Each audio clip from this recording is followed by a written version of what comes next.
നമസ്കാരം. കേരള ചരിത്രത്തിൽ ആദ്യമായി 2021 പിണറായി വിജയന് തുടർ ഭരണം സംഭവിക്കുന്നു. ആരോഗ്യ കാരണങ്ങളാൽ ഉമ്മൻചാണ്ടി ഒഴിഞ്ഞപ്പോൾ പ്രതിപക്ഷ നേതൃസ്ഥാനത്തേക്ക് എത്തിയ രമേശ് ചെന്നിത്തല 2021 കേരളത്തിന്റെ മുഖ്യമന്ത്രിയാകും എന്ന് കരുതിയിരുന്നപ്പോഴാണ് വലിയ തിരിച്ചടി UDFന് ലഭിക്കുന്നത്. ആ തിരിച്ചടിയുടെ ഭാഗമായി രമേശ് ചെന്നിത്തലയ്ക്ക് പ്രതിപക്ഷ നേതൃസ്ഥാനം നഷ്ടപ്പെടുകയും VD സതീശൻ എന്ന ഒരിക്കലും മന്ത്രി പോലുമായിട്ടില്ലാത്ത ആൾ പ്രതിപക്ഷ നേതാവായി മാറുകയും ചെയ്തു. കഴിഞ്ഞ 4.5 വർഷം VD സതീശൻ പ്രതിപക്ഷ നേതാവ് എന്ന നിലയിൽ കേരളത്തിലെ കോൺഗ്രസ് പ്രവർത്തകർക്ക് പ്രതീക്ഷ നൽകുന്ന ഇടപെടൽ തന്നെയാണ് നടത്തിയത്. സതീശിന്റെ പിടിവാശിയും ചിലപ്പോഴെങ്കിലുമുള്ള ധാർഷ്ട്യവും സഹിക്കാനാവാത്ത ഈഗോയും ഒക്കെ ചൂണ്ടിക്കാണിക്കുമ്പോഴും തെരഞ്ഞെടുപ്പ് സ്ട്രാറ്റജിസ്റ്റ് എന്ന നിലയിൽ VD സതീശന്റെ അസാധാരണമായ മികവ്, നേട്ടം കൊയ്യാനുള്ള ഇച്ഛാശക്തി, അത് നേടിയെടുക്കാനുള്ള കൃത്യമായ പ്രവർത്തന രീതി, അത് ആദരിക്കാതിരിക്കാൻ നിവൃത്തിയില്ല. ആ മികവിൻ്റെ ഏറ്റവും ഒടുവിലത്തെ ഉദാഹരണമാണ് അനേകം പ്രതിസന്ധികൾ ഉണ്ടായിട്ടും VD സതീശൻ ഈ തദ്ദേശ സ്വയംഭരണ സ്ഥാപന തെരഞ്ഞെടുപ്പിൽ വലിയ നേട്ടം കൊയ്തെടുത്തത്. ഏറ്റവും ഒടുവിലത്തെ ഉപതെരഞ്ഞെടുപ്പായ നിലമ്പൂർ വരെ UDFന്റെ ചരിത്രത്തിലെ ഏറ്റവും വലിയ ഭൂരിപക്ഷം നേടിയെടുക്കാൻ കഴിഞ്ഞതിൻ്റെ പ്രധാന ചാലകശക്തി VD സതീശൻ തന്നെയാണ്. ചതുരംഗക്കളത്തിലെ കരുനീക്കങ്ങൾ പോലെ കൃത്യമായി തെരഞ്ഞെടുപ്പ് തന്ത്രങ്ങൾ മെനഞ്ഞ് അത് കൃത്യമായി നടപ്പിലാക്കാനുള്ള സതീശന്റെ മികവ് സമാനതകളില്ലാത്തതാണ്. അതുകൊണ്ടാണ് പാലക്കാടിന്റെ സ്വന്തമായ ഷാഫി പറമ്പിൽ അവിടെ നിന്ന് മാറിയാൽ ആ സീറ്റ് BJP കൊണ്ടുപോകും, BJPയുമായുള്ള ധാരണയുടെ പുറത്ത് അവർക്ക് ആ സീറ്റ് കൊടുക്കാൻ വേണ്ടിയാണ് ഷാഫിയെ വടകരയ്ക്ക് മാറ്റിയത് എന്ന് പ്രചരിപ്പിച്ചിരുന്ന CPMകാർക്ക് മറുപടിയായി പാലക്കാടിന്റെ ചരിത്രത്തിലെ ഏറ്റവും വലിയ ഭൂരിപക്ഷത്തിൽ രാഹുൽ മാങ്കൂട്ടത്തെ തെരഞ്ഞെടുക്കാൻ കഴിഞ്ഞത്. ഉമ്മൻചാണ്ടിയേക്കാൾ വലിയ ഭൂരിപക്ഷം ഉമ്മൻചാണ്ടിയുടെ മകന് കിട്ടിയത്. നിലമ്പൂരിൽ തൻ്റെ ഇടത്തോടുകൂടി നിലപാട് ഉയർത്തിപ്പിടിച്ച് പൊളിറ്റിക്കൽ ബ്ലാക്ക് മെയിലിങ്ങിനെത്തിയ PV അൻവറിനെ മൂലക്കിരുത്തിക്കൊണ്ട് തോറ്റുപോകും എന്ന് അൻവർ പലവട്ടം ഭീഷണിപ്പെടുത്തിയ ആര്യാടൻ ഷൗക്കത്തിനെ തന്നെ ഇറക്കി വലിയ ഭൂരിപക്ഷത്തിൽ വിജയമുറപ്പിച്ചത്. അങ്ങനെ എല്ലാ അർത്ഥത്തിലും മറ്റു നേതാക്കന്മാർ ഭയന്നു പോകുന്ന തരത്തിലുള്ള സാഹചര്യത്തെ തൃണവത്കരിച്ചുകൊണ്ട് ചങ്കൂറ്റത്തോടുകൂടി നിലപാടെടുക്കുകയും ആ നിലപാടിൽ ഉറച്ചു നിൽക്കുകയും ചെയ്യുന്നു എന്നതാണ് VD സതീശന്റെ പ്രത്യേകത.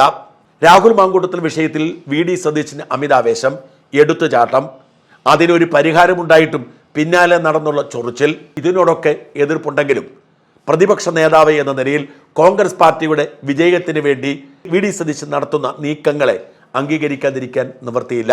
കഴിഞ്ഞ 1 വർഷത്തിനിടയിൽ VD സതീശന്റെ പ്രസംഗവും പ്രവൃത്തിയും ഒക്കെ നോക്കുമ്പോൾ ചില ദൃഢത നമുക്ക് വ്യക്തമാവും.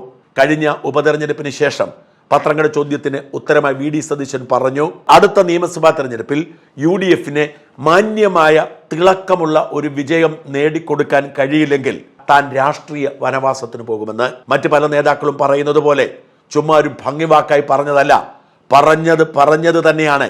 ആ വാക്കിൽ താൻ ഇപ്പോഴും ഉറച്ചു നിൽക്കുന്നു എന്ന് സതീശൻ കഴിഞ്ഞ ദിവസം പത്രസമ്മേളനത്തിൽ പറഞ്ഞു. UDFന് തിളക്കമാർന്ന വിജയം നിയമസഭാ തെരഞ്ഞെടുപ്പിൽ ഉണ്ടായില്ലെങ്കിൽ ഞാൻ രാഷ്ട്രീയ വനവാസത്തിന് പോകും.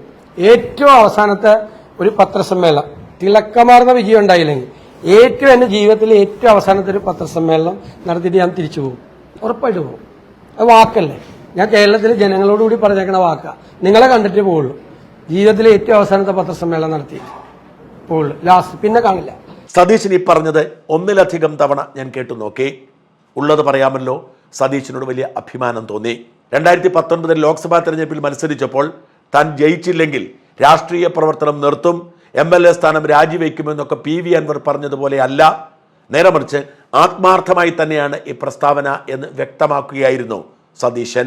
അവസാനത്തെ പത്രസമ്മേളനം നടത്തി താൻ പോകും, പിന്നെ രാഷ്ട്രീയ വനവാസമായിരിക്കുമെന്ന് പറഞ്ഞ ആ തൻ്റെ ഇടമുണ്ടല്ലോ, പറഞ്ഞ വാക്കിൽ ഉറച്ചു നിൽക്കുന്ന ആർജവമുണ്ടല്ലോ, അത് മാത്രം മതി കേരളത്തിലെ കോൺഗ്രസ് പ്രവർത്തകരുടെ ആത്മവിശ്വാസം ഇരട്ടിപ്പിക്കാൻ.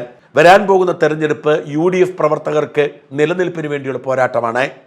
ആ പോരാട്ടത്തിൽ ഏറ്റവും ആദ്യം വേണ്ടത് തൻ്റെ ഇടമുള്ള നേതാവും നേതാവിൻ്റെ ഉറച്ച നിലപാടുകളുമാണ്.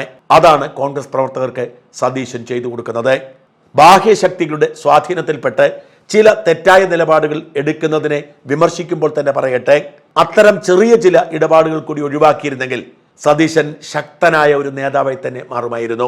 സതീശന്റെ ഈ ചങ്കുറപ്പ് കണ്ടിട്ട് സഖാക്കൾക്ക് കിളി പറന്നു. ചങ്കുറപ്പുള്ളവരോട് സമൂഹത്തിന് ഇഷ്ടമാണെന്ന് അവർക്കൊക്കെ അറിയാം. സതീശൻ ചങ്കുറപ്പോടെ ജയിക്കുക മാത്രമല്ല, തിളക്കമാർന്ന ജയം നേടും.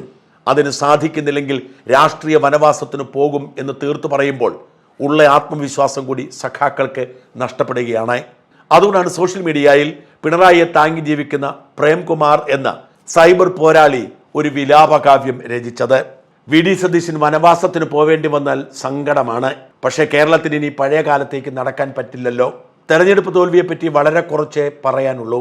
LDFന് ജനങ്ങളോട് പറയാനുള്ളത് വൃത്തിയായും കൃത്യമായും പറയാൻ കഴിഞ്ഞില്ലെന്നതിൻ്റെ ഫലമാണ് ഇപ്പോഴത്തെ തിരിച്ചടിയെന്ന് മാത്രം.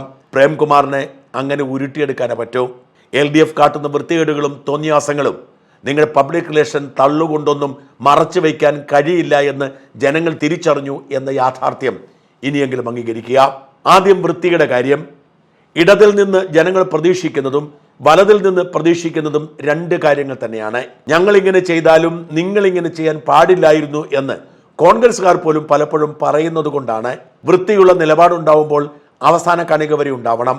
അവിടെ പതറിയാൽ രണ്ട് വിഭാഗം നാട്ടുകാർക്കും അവിശ്വാസം വരും. ഇവിടെ പതറിയിട്ടുണ്ട് ഇടതുപക്ഷം പലപ്പോഴും. മാനവീയം വീഥിയിൽ നടന്ന അവൾക്കൊപ്പം പരിപാടിയിൽ പങ്കെടുക്കുന്നുണ്ട് ഗോവിന്ദൻ മാഷെ.